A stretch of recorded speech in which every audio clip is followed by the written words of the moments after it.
Motion in 1D को हम लोग motion in a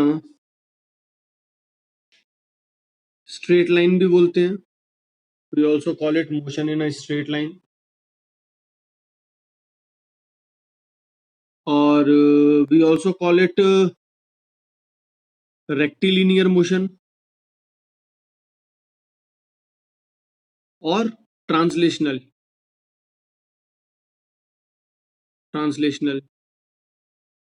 motion. So these are the basic names. हम ये बोले हैं मोशन इन स्ट्रेट लाइन या रेक्टिलिनियर या ट्रांसलेशनल, लगभग बात एक ही है. ठीक है. हम लोग पढ़ क्या रहे हैं? This is basically what we are dealing with is mechanics.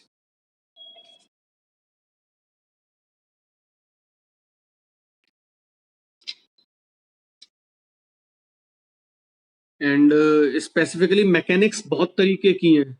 जैसे मैं तुमको कुछ एग्जांपल देता हूँ. Mechanics is like classical mechanics जो हम पढ़ेंगे,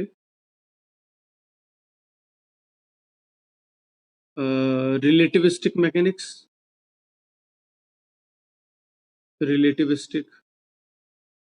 मैकेनिक्स, क्वांटम मैकेनिक्स.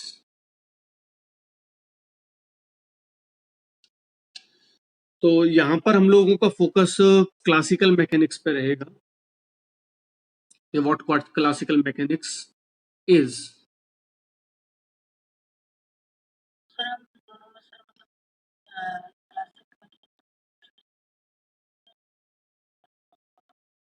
इनमें ये हम नहीं पढ़ेंगे अभी. ये 12th क्लास तक भी नहीं पढ़ेंगे हम लोग. ठीक है.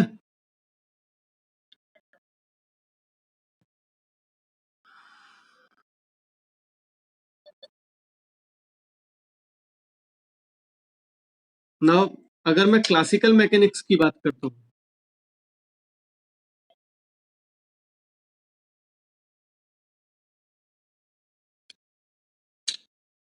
then classical mechanics is concerned with motion of a particle.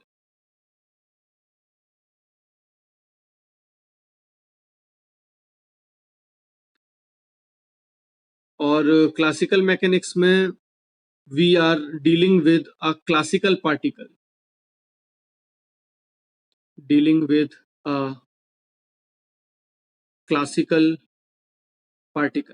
Classical particle क्या होता है ये बाद में बात करेंगे हम लोग. और अगर हम लोग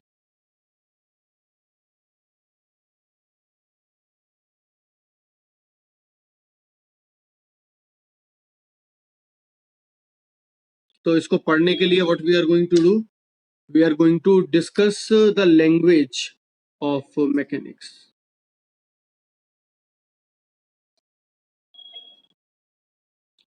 हमको इसमें लैंग्वेज चाहिएगी. Good morning. जिसमें फर्स्ट पार्ट तो हम लोग कर चुके हैं, मेजरमेंट,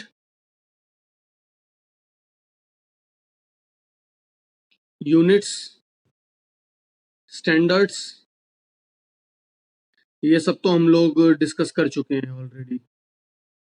जो डिस्कस नहीं किया है वो दो मेजर टॉपिक्स हैं जिनके बिना हम लोग अच्छे क्वेश्चंस नहीं कर पाएंगे. That is calculus. कैलकुलस का इंट्रोडक्शन हमको करना पड़ेगा. And second is vector algebra. इन दोनों के बिना हम मैकेनिक्स को ढंग से नहीं कर पाएंगे. तो generally mechanics deals with motion of a particle. और मोशन क्या है?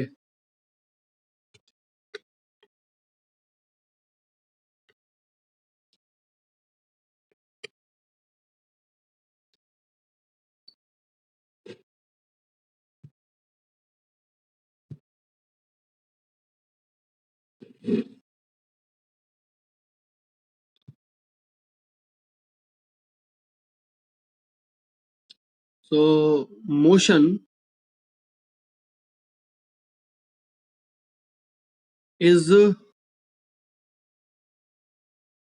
rate of change of position with time. Time के साथ में पोजीशन कैसे चेंज करती है, that is what we will be dealing in motion. Motion क्या है? Rate of change of position with time.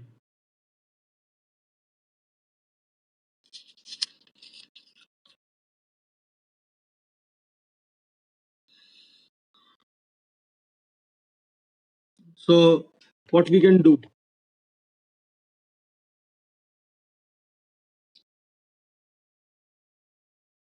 position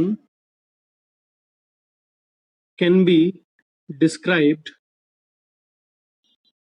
as a function of time. मैं इसको ऐसे लिख सकता हूँ, पोजीशन को मैं अगर r से डिनोट कर रहा हूँ, then r is a function of time. अलग अलग टाइम पे पोजीशन अलग अलग होगी. अगर अलग अलग टाइम पे पोजीशन सेम है तो मोशन नहीं है, बॉडी इज एट रेस्ट. तो एक फंक्शन की तरह हम डील कर सकते हैं, और we can say function can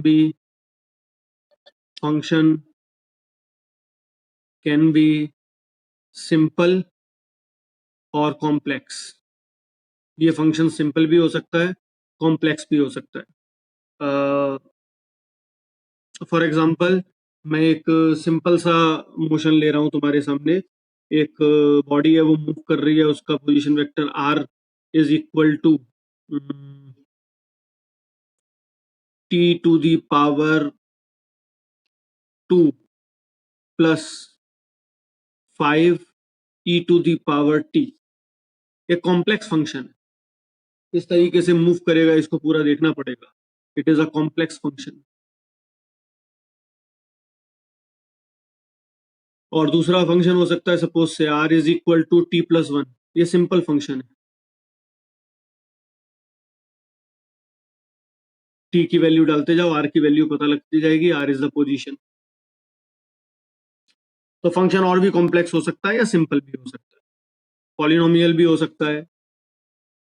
ये दो टर्म्स हैं, इनफाइनाइट टर्म्स भी हो सकते हैं, और हम बहुत तरीके से उसको डिस्क्राइब कर सकते हैं. So the only thing that we have to keep in mind is that position is a function of time, and if position changes with time, then the body is in motion, and if the position does not change with time, then body is at rest. So we can say when position changes with time, we term it as motion, and when position do not change with time, then we call it body is at rest. कुछ भी खास नहीं है, it's simple.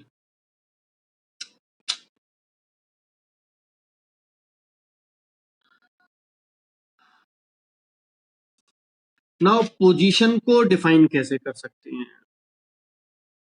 I'll ask you an example. एक question पूछता हूं मैं तुमसे. हमारा एम है टू डिस्क्राइब द मोशन, और सपोज से एक मक्खी है और वो पंखे का मोशन डिस्क्राइब करना चाहती है. अब वो मक्खी जब फैन की ब्लेड पे बैठी है, तब उसको कुछ और ही नजर आ रहा है, और अब जब वो पंखे के एकदम सेंटर पे बैठी है, तब उसको कुछ और ही नजर आ रहा है. तो मक्खी का कौन सा डिस्क्रिप्शन सही है?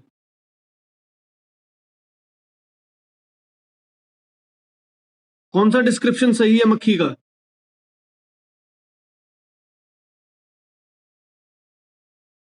एनीवन?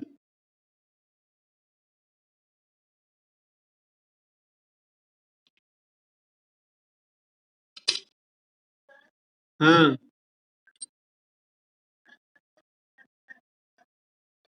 जब सेंटर पे बैठी है तब सही होगा। ठीक, और कोई?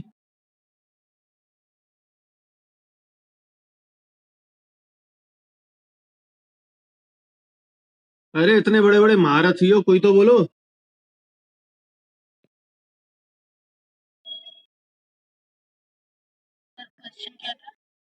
क्वेश्चन ये है कि मक्खी पंखे के मोशन को डिस्क्राइब करना चाहती है, तो उसके पंखे के ब्लेड पे बैठ के डिस्क्राइब करे या पंखे के सेंटर पे बैठ के डिस्क्राइब करे? सेंटर पे बैठ के। सेंटर। वही डिस्क्रिप्शन सही है। अच्छा देखना, फिर बता रहा हूँ तुम्हें एक चीज, देखो।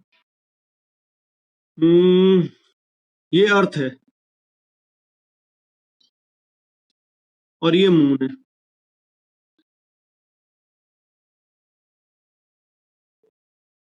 और ये ऐसे मूव कर रहा है। ठीक है, यहाँ नॉर्थ पोल है, मतलब हम ऊपर से देख रहे हैं। ये अर्थ है,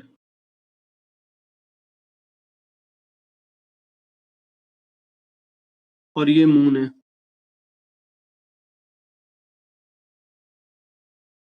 ये साउथ पोल है।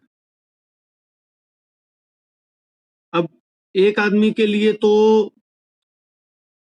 जो मून है वो एंटी क्लॉकवाइज घूम रहा है, और दूसरे के लिए क्लॉकवाइज घूम रहा है। दोनों अपने घर पे आके बैठ के बात करते हैं, तो दोनों में झगड़ा हो जाता है, बाल बाल खींचना चालू कर देते हैं एक दूसरे के। वो कह रहा है मैं सही हूँ, वो कह रहा है मैं सही हूँ, तो इन दोनों में से कौन सा सही है?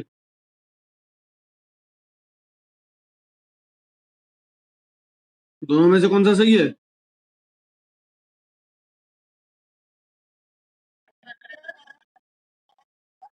दोनों अपनी अपनी जगह सही है, तो फिर मक्खी भी कहीं से भी देखे। उस मक्खी का ही क्या दोष है बेचारी का? कहीं से भी देख सकती है मक्खी। आया ना? हाँ।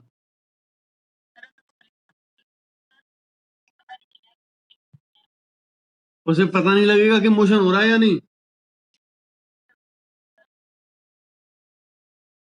है? ब्लेड पे बैठ के उसको कैसे रेस्ट लगेगा? सेंटर पे बैठेगी तब ऐसा लगेगा रेस्ट में।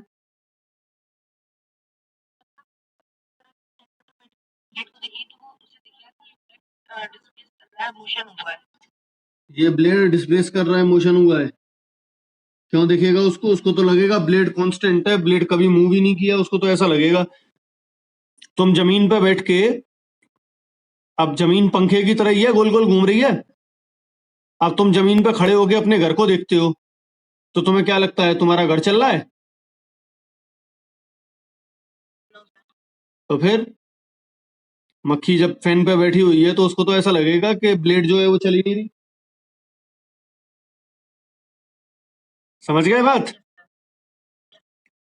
अच्छा, और एक और विद्वानता करते हैं, देखो हम।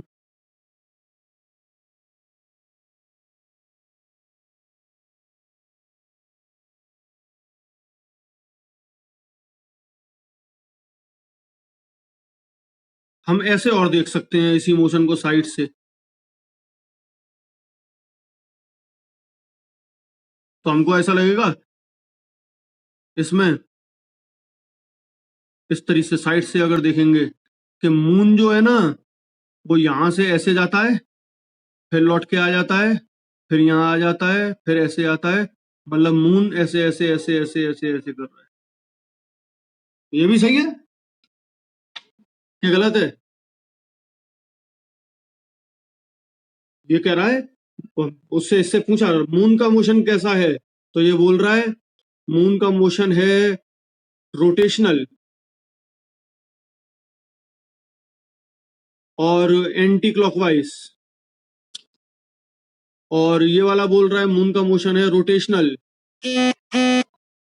और क्लॉकवाइज। और ये वाला बोल रहा है मून का मोशन है ऑसिलेटरी। तो ये भी सही है कि गलत है ये? सही है। अब तीनों अपनी अपनी कॉपी में ये तीनों मोशन लिख के लेके आएंगे, और जब कॉपी में ये तीनों मोशन लिख के लेके आएंगे तो ये तीनों की इक्वेशन, देखो इसकी इक्वेशन अगर मैं देखूं तो एक सर्कल की इक्वेशन आएगी, the locus of the moon that is covering it will be the equation of a circle approximately. और सर्कल की इक्वेशन क्या होती है, x square plus y square is equal to r square. और ये वाला लेके आया x square plus y square is equal to r square, और साथ में लिखा है उसने एंटी क्लॉकवाइज। और ये लिख के लेके आया x square plus y square is equal to r square, और साथ में लिख के लेके आया क्लॉकवाइज। और ये वाला इक्वेशन क्या लिख के लाया, ये इक्वेशन लिख के आया x is equal to a sine omega t. ये ऑसिलेटरी इक्वेशन है, ऑसिलेशन की। तो इसको तो देखते ही थप्पड़ मार देगा कोई, कहां से आया है ये सब, क्या है, कह रहा मैं साफ साइड से देखा था। तो उसने गलत देखा था, ये इक्वेशन तो बिल्कुल ही मैच नहीं कर रही, प्राइमा फेसे गलत हो जाएगी। हो जाएगी या नहीं हो जाएगी?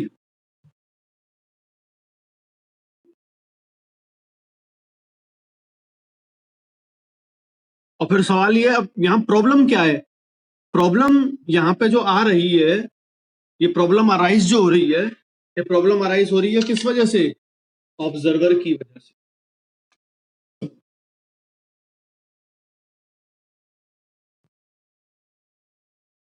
Problem is because of the location of observer. Observer के हिसाब से प्रॉब्लम जनरेट होती है। तो हम सिंपली ये बोल सकते हैं इस जगह पर that all description of motion, all description of motion is observer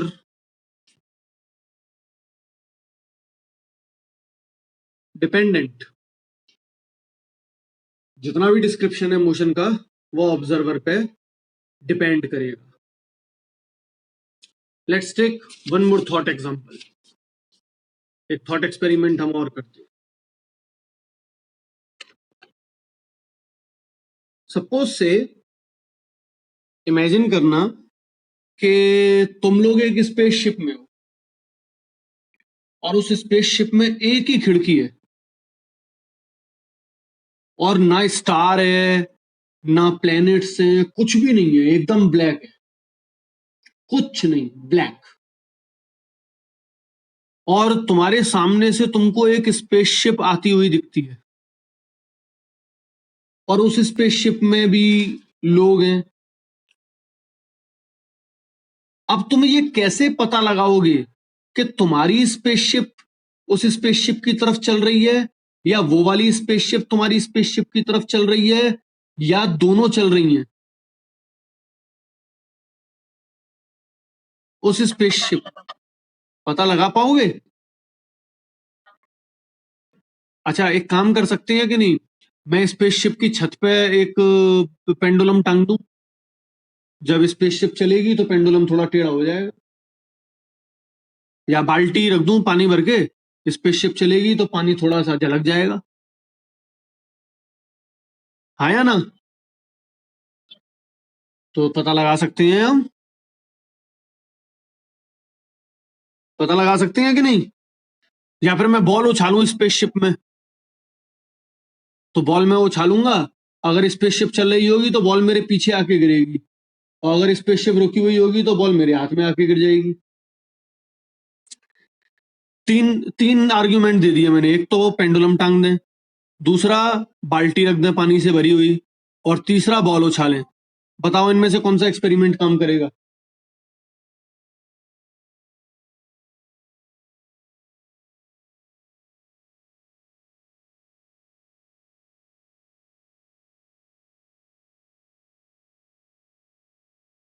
बताओ बताओ बताओ, कौन सा एक्सपेरिमेंट काम करेगा?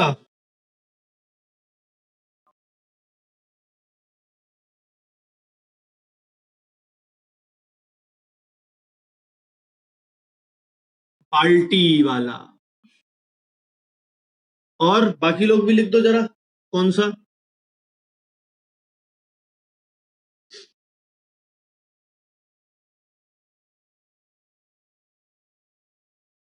बाकी लोग लिखो जरा चैट बॉक्स में, कौन सा एक्सपेरिमेंट काम करेगा?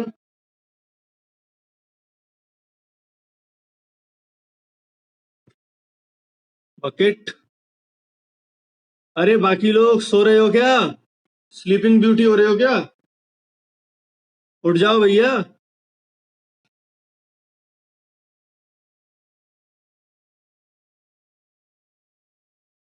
जवाब नहीं आएगा तो मेरी आत्मा को शांति नहीं मिलेगी। जल्दी लिखो।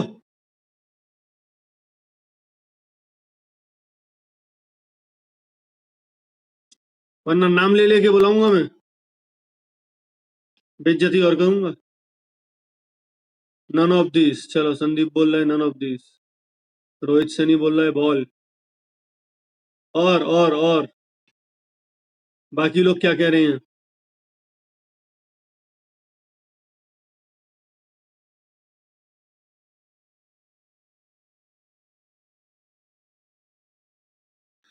Kunal Bansal, none of this.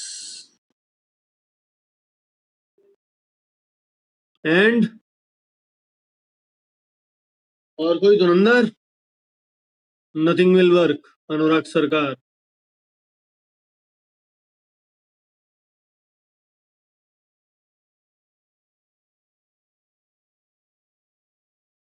Harshita वगैरह तो बिल्कुल चुप मारे बैठी हैं। कनक।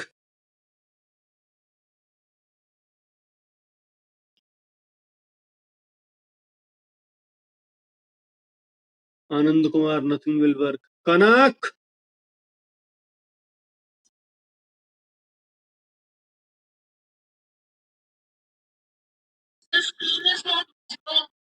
बेटा मैं तो बोल रहा हूँ क्वेश्चन, मैंने लिखा तो है ही नहीं कुछ। तुमने क्वेश्चन नहीं सुना क्या?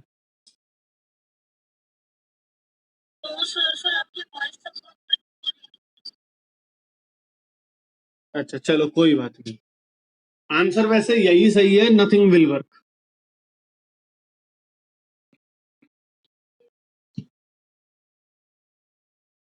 कैसे?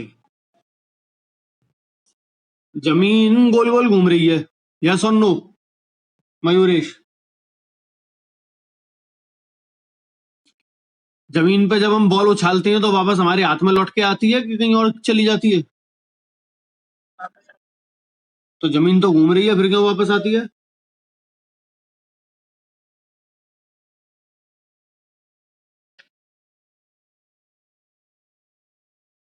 बात बैठी। ग्रेविटेशन का चक्कर क्या है यहाँ पे बताओ? ग्रेविटेशन का तो कोई चक्कर नहीं है, इनर्शिया। जब बॉल को हमने उछाला तब बॉल भी अर्थ की ही स्पीड से घूम रही थी, इसलिए वो वापस हमारे हाथ में ही आएगी। मैं चलते हुए स्पेसशिप में अगर बॉल उछालूंगा तो स्पेसशिप की स्पीड से बॉल भी आगे चल रही होगी, तो वापस लौट के मेरे हाथ में ही आएगी। बकेट वाला फेल हो जाएगा। क्यों? क्योंकि बकेट में जब पानी हमने रखा हुआ है चलती हुई, अब जमीन पे जमीन घूम रही है, हम अपने घर की बाल्टी में पानी भर लें तो पानी टेढ़ा नहीं होता है, जबकि जमीन चल रही है, क्योंकि पानी खुद जमीन के साथ चल रहा है। हम भी चल रहे हैं तो हमको भी कोई फोर्स पता नहीं लग रही। हम तो यही कह रहे हैं कि जमीन रेस्ट में है। यही तो बोल रहे हैं, जमीन रेस्ट में है। अब ये कैसे? रेडार वेडार कुछ नहीं है, बहुत लोकल जमाने की स्पेसशिप है। अब ये पता नहीं लगा सकते हम कि कौन सी वाली स्पेसशिप चल रही है। सामने वाली चल रही है वो ये सोचेंगे कि हमारी वाली स्पेसशिप चल रही है, हम ये सोच रहे हैं कि उनकी वाली स्पेसशिप चल रही है। तो हाँ, क्या?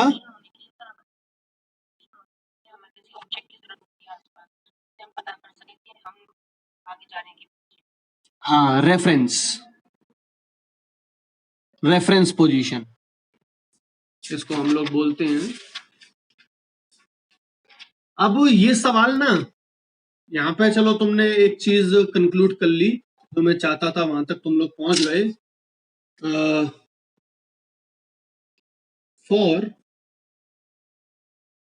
Description of motion, reference point is required. बिना रेफरेंस पॉइंट के हम मोशन की बात नहीं कर पाएंगे। मोशन को डिस्क्राइब अगर करना है तो हमको रेफरेंस पॉइंट के टर्म्स में डिस्क्राइब करना पड़ेगा। अब सवाल फिर वहीं खड़ा होके आ गया, मक्खी कहां से, मतलब सही फॉर्मूला क्या है, डिस्क्रिप्शन सही क्या है? मक्खी ने जब पंखे के मिडिल में बैठ के देखा तब सही डिस्क्रिप्शन है, या ब्लेड पे बैठ के देखा तब सही डिस्क्रिप्शन है? और न्यूटन ये सोच रहा था कि यूनिवर्स में पूरे में मोशन हो रहा है, मैं यूनिवर्स में ऐसी कहां कौन सी जगह जाके खड़ा हो जाऊं जहां से सारे यूनिवर्स का मोशन मेरे को साफ साफ सिंपलेस्ट सिंपलेस्ट फॉर्म में समझ में आ जाए। यूनिवर्स में कोई जगह तो ऐसी होगी जो रेस्ट में है, जहां जाके मैं खड़ा हो जाऊं तो बाकी सबका मोशन मेरे को पता लग जाएगा, एकदम सही इक्वेशंस मिल जाएंगी मेरे को मोशन। तो सवाल क्या आता है, द क्वेश्चन इज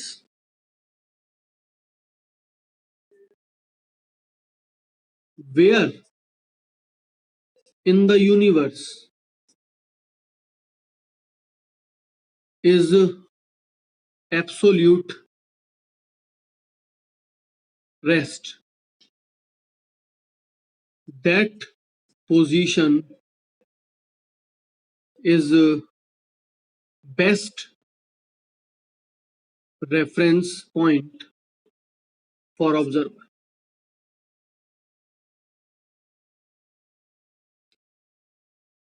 बात सही है यहां तक?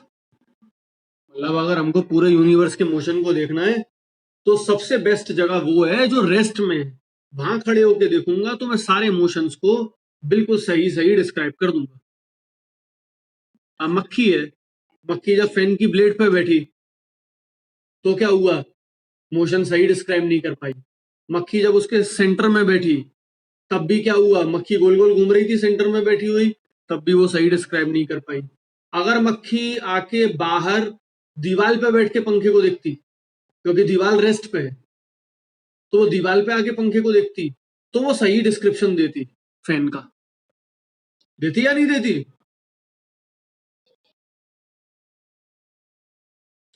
तो यूनिवर्स में ऐसी कौन सी जगह है जिसको मैं एब्सोल्यूट रेस्ट बता सकूं?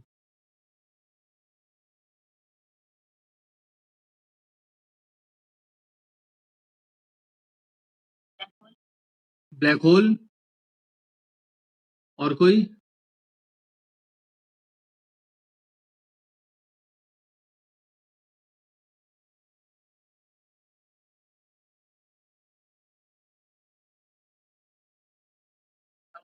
स्पेस, स्पेस स्पेस में भैया कहाँ, स्पेस तो कमरे के, कमरा पूरा स्पेस है, अब कमरे में कहाँ? संदीप स्पेस में कहाँ, स्पेस में कोई पोजीशन बताओगे ना जहाँ खड़े होके देखोगे, स्पेस में पूरी स्पेस में थोड़ी देख लोगे। ऐसा थोड़ी है तुम फूल जाओगे, तुम्हारा पेट बड़ा हो जाएगा यूनिवर्स में, तुम पूरे स्पेस के साथ मिक्स हो जाओगे। यूनिवर्स और स्पेस में कोई नहीं होगा। तो हम कंक्लूड कर सकते हैं, nothing in this universe is said to be in absolute motion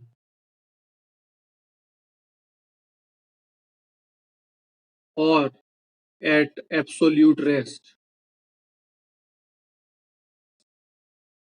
All rest and motion are relative terms.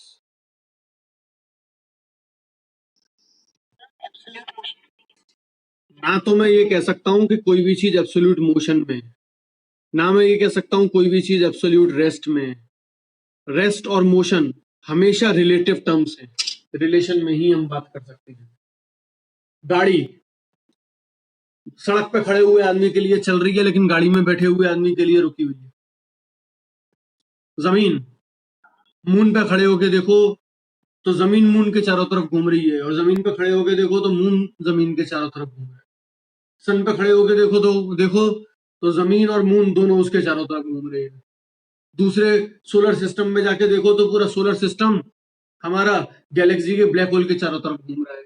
Galaxy के ब्लैक होल पे जाके देखो तो गैलेक्सी भी किसी नेब्यूला के एक सेंटर के चारों तरफ घूमने की कोशिश कर रही है। And so and so and so, कोई लोकेशन ऐसी नहीं है जहां पर खड़े होके हम ये यूनिवर्स का जो तमाशा हो रहा है उसको देख सकते। ब्लैक होल भी नहीं है।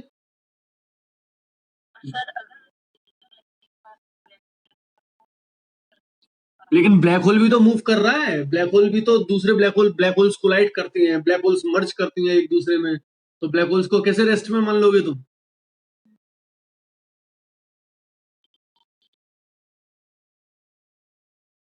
है ना? आया ना? हाँ। तो न्यूटन ने क्या किया? Newton talked about frame of reference. Newton talked about frame of reference.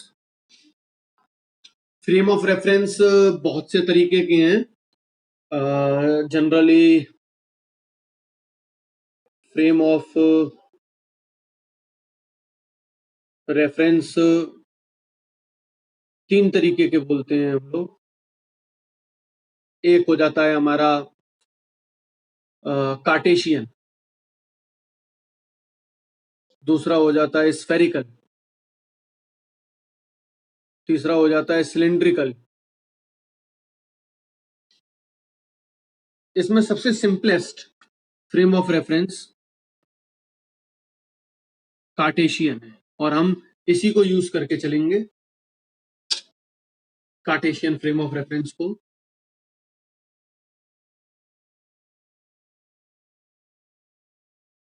अब हमको किसी भी मोशन को डिस्क्राइब करना है, उसको स्टेप बाय स्टेप देखेंगे।